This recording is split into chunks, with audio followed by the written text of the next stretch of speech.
Salam damai dan sejahtera bagi kita semua. Bab 5, cara mempraktekkan doa Mazmur Yesus.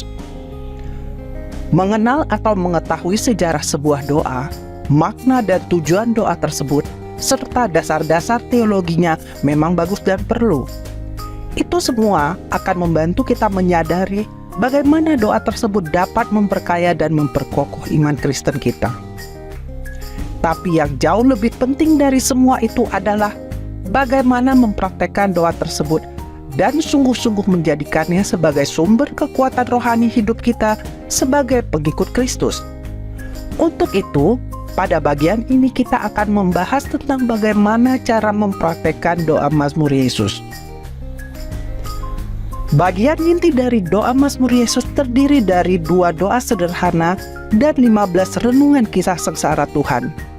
Sementara kita akan abaikan dulu bagian renungan kisah sengsara dan kita bahas bagian doanya terlebih dahulu. Doa yang pertama diambil dari doa Yesus. Doa ini diambil dari 2 singkat yang diajarkan Tuhan Yesus dalam perumpamaan doa pemungut cukai, Injil Lukas bab 18 ayat 13, dan juga seruan orang buta, Injil Lukas bab 18 ayat 38. Tuhan Yesus Kristus Putra Allah, kasihanilah aku orang berdosa. Doa yang kedua adalah jawaban Petrus atas pertanyaan Tuhan yang diajukan kepadanya 3 kali berturut-turut. Injil Yohanes bab 21 ayat 15 sampai 17. Tuhan Yesus Kristus, aku mengasihi engkau. Kedua doa ini diucapkan secara perlahan dalam hati. Doa pertama diucapkan sebanyak 10 kali berturut-turut, lalu dilanjutkan dengan doa kedua. Setelah itu, kembali pada doa pertama, dan seterusnya. Agar dapat membantu keheningan dan konsentrasi dalam berdoa, kedua doa diucapkan selaras aliran nafas. Untuk doa pertama, pada saat menarik nafas perlahan, ucapkan, Tuhan Yesus Kristus Putra Allah. Pada saat mengeluarkan nafas perlahan, ucapkan, kasihanilah aku orang berdosa.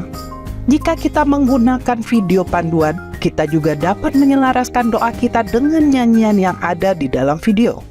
Pada saat terdengar nyanyian, Lord Jesus Christ, kita menarik nafas dan mengucapkan, Tuhan Yesus Kristus Putra Allah.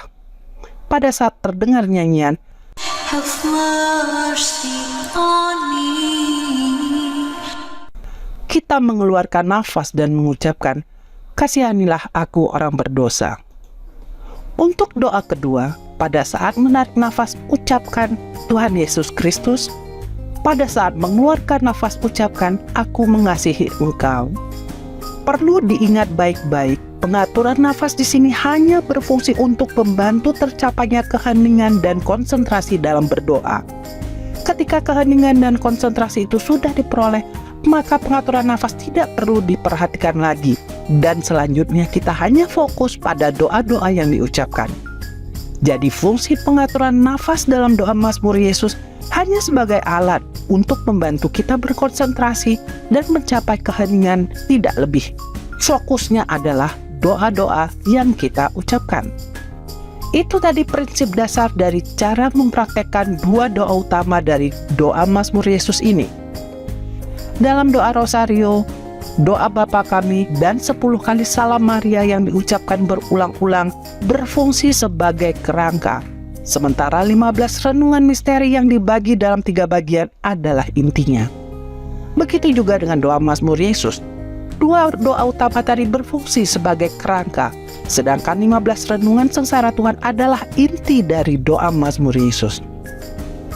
Berikut ini ke-15 renungan kisah sengsara Tuhan dalam doa Mazmur Yesus. Yang pertama, Tuhan Yesus berdoa kepada Bapaknya di Taman Getsemani. 2. Tuhan Yesus dikhianati Yudas. 3. Tuhan Yesus dihadapkan pada imam besar. 4. Petrus menyangkal Tuhan sebanyak 3 kali. 5. Tuhan Yesus di hadapan pengadilan Pilatus. 6. Tuhan Yesus dimahkotai duri. 7. Tuhan Yesus memanggul salibnya. 8. Tuhan Yesus disalibkan. 9. Tuhan Yesus menyelamatkan penjahat yang percaya kepadanya. 10. Tuhan Yesus berjumpa dengan ibunya dan Yohanes. 11. Tuhan Yesus ditinggalkan Bapanya. 12.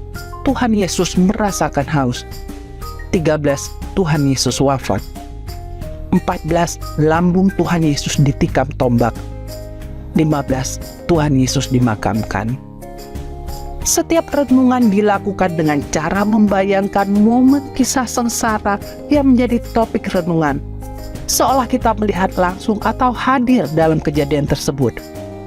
Jika kita menggunakan video panduan pada setiap renungan, kita akan dipandu melalui pembacaan narasi kisah sengsara yang diambil dari Injil.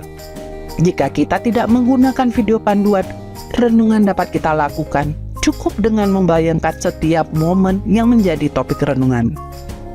Selanjutnya bagian inti dari doa Mazmur Yesus, yaitu gabungan antara renungan kisah sengsara dan dua doa utama dipraktekkan dengan cara seperti ini. Renungan kisah sengsara pertama. Doa, Tuhan Yesus Kristus Putra Allah, kasihanilah aku orang berdosa, sebanyak 10 kali. Doa, Tuhan Yesus Kristus, aku mengasihi Engkau. Renungan kisah sengsara kedua. Doa, Tuhan Yesus Kristus Putra Allah, kasihanilah aku orang berdosa, sebanyak 10 kali. Doa, Tuhan Yesus Kristus, aku mengasihi Engkau. Renungan kisah sengsara ketiga. Dan seterusnya sampai renungan yang ke-15, lalu diakhiri dengan doa pertama sebanyak 10 kali dan doa kedua. Selain bagian inti doa Mazmur Yesus, juga ada doa pembuka dan doa penutup. Yang digunakan sebagai doa pembuka adalah doa Bapa Kami yang diikuti dengan 3 kali doa Salam Maria. Sementara itu, doa penutup adalah doa kepada Santo Mikael Malaikat Agung yang diikuti pembacaan ayat eksorsisme singkat dalam nama Yesus, surat Filipi bab 2 ayat 10, lalu diakhiri dengan litani singkat. Itulah keseluruhan dari doa Mazmur Yesus. Jika bagian pembuka dan penutup ini ditambahkan pada bagian inti, maka secara lengkap urut-urutan doa Mazmur Yesus adalah sebagai berikut. Doa Bapa Kami, doa Salam Maria 3 kali, bagian inti doa Mazmur Yesus yaitu renungan misteri sengsara Tuhan, doa pertama, doa kedua, dan seterusnya. Doa kepada Santo Mikael Malaikat Agung. Eksorsisme singkat dalam nama Yesus, surat Filipi bab 2 ayat 10, litani singkat, dan selesai. Untuk mudahnya, Anda bisa langsung mempraktekkan doa ini dengan mengikuti video panduan doa Mazmur Yesus yang tersedia di channel Crusader Network. 2 versi doa Mazmur Yesus. Praktek doa Mazmur Yesus yang kita bahas tadi adalah doa Mazmur Yesus versi reguler atau biasa. Inilah praktek doa Mazmur Yesus yang sebaiknya kita praktekkan setiap hari, baik dengan bantuan panduan video atau tanpa bantuan panduan video jika kita hafal urut-urutan renungan kisah sengsara Tuhan. Tapi ada kalanya kita tidak dapat menggunakan video panduan dan juga tidak hafal urut-urutan renungan kisah sengsara. Dalam keadaan seperti itu, kita dapat mempraktekkan doa Mazmur Yesus versi sederhana. Caranya hampir sama dengan doa Mazmur Yesus yang biasa, namun untuk renungannya kita ganti dengan cara memandang dalam pikiran atau berkontemplasi pada momen penyaliban Tuhan selama beberapa saat. Tetapi yang harus diingat, apabila tidak ada halangan yang berarti, maka doa Mazmur Yesus versi reguler tetap lebih baik untuk dilakukan ketimbang doa Mazmur Yesus versi sederhana. Kombos kini sebagai alat bantu doa. Sebagai alat bantu doa, kita menggunakan kombos kini, mirip seperti yang biasa digunakan orang-orang Kristen Timur dalam mempraktekkan doa Yesus.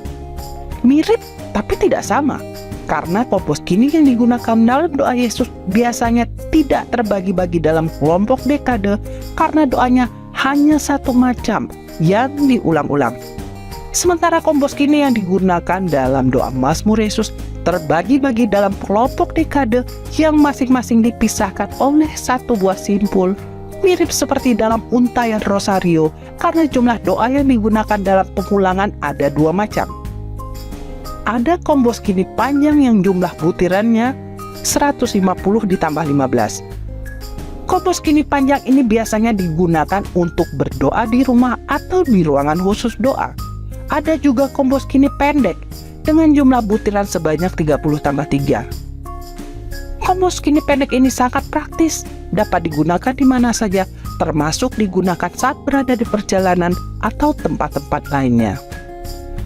Combo skinny pendek ini juga lebih populer, terutama karena jumlah butirannya yang sangat simbolik, yaitu 33 buah.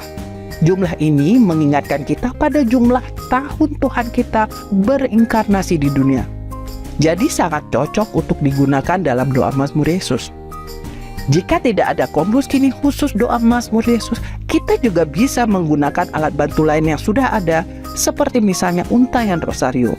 Atau jika untayan rosario juga tidak ada, kita bisa menggunakan bantuan jari-jari tangan. Doa Mazmur Yesus dan berdoa setiap waktu.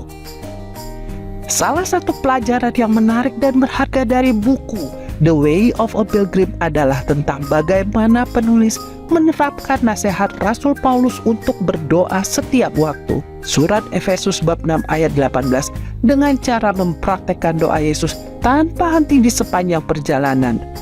Dengan bantuan combo skinny, dia mendaraskan doa Yesus berulang-ulang dalam hati sambil berjalan atau mengerjakan pekerjaan-pekerjaan ringan. Cara doa seperti ini ternyata mendatangkan berkat rohani yang luar biasa. Sang penulis merasakan kehadiran Tuhan yang menemaninya sepanjang perjalanan setiap kali dia mengucapkan nama Yesus dalam doa-doanya. Kita juga dapat mempraktekkan doa Mazmur Yesus dengan cara yang sama, yaitu dengan mendaraskannya dalam hati tanpa henti saat kita menunggu sesuatu atau mengerjakan pekerjaan-pekerjaan ringan yang tidak membutuhkan konsentrasi khusus. Dalam mempraktekkan doa Mazmur Yesus dengan cara ini, kita tidak perlu terikat dengan jumlah pengulangan sebanyak 150 kali. Boleh kurang atau lebih, sesuai dengan waktu yang tersedia dan kondisi yang ada.